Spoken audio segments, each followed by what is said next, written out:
comes to history, and this is something I've been thinking about, if I say it like this, Say it.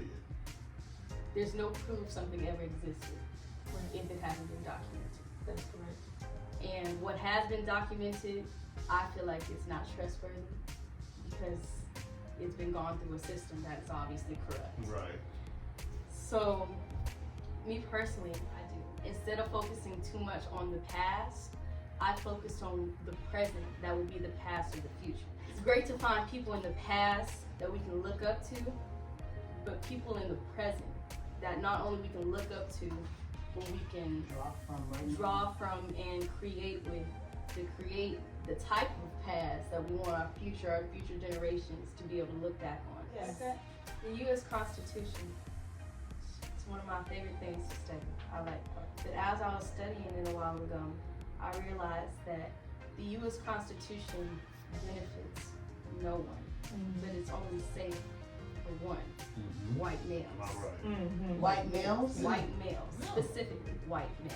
Yeah. It is not safe for females, and it is not safe for anyone of color or anyone of other origin other than Well, that's American, it. especially.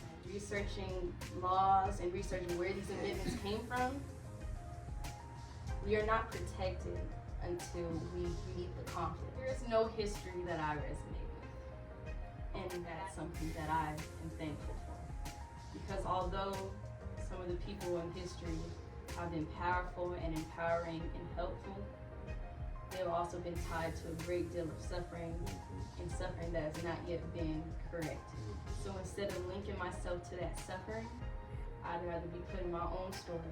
I want to do the research on what's going on now.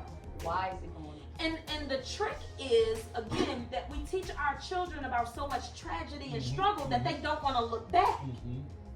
But if you don't look back, how do you know where you headed? That past that we don't want to really be attached to is still our past. Right. And always to know where you're going, You gotta know know where where you've you been. came from. Right. And then you building from that. They Well, taught you about the Black Wall Street that they destroyed. That was Right. very powerful, intelligent And people. but that's what our children Right need to down know. the street, right before you get to Tallahassee, same kind of community. They came and destroyed. It's like, well, you know, I can only look here because that wasn't given to me. But it's time to make a change. Let me On why you have to look back. got to. Because this baby and her brilliance, I love Essence. Mhm. We get a couple of these babies at the I'm table telling you, that's willing to dissect they gonna make the the difference. information that has already been presented. And if I'm standing behind her, Listen, Miss Wood. this is what I'm saying. Man, Miss Wood. When you know, you grow. And when you grow, you show.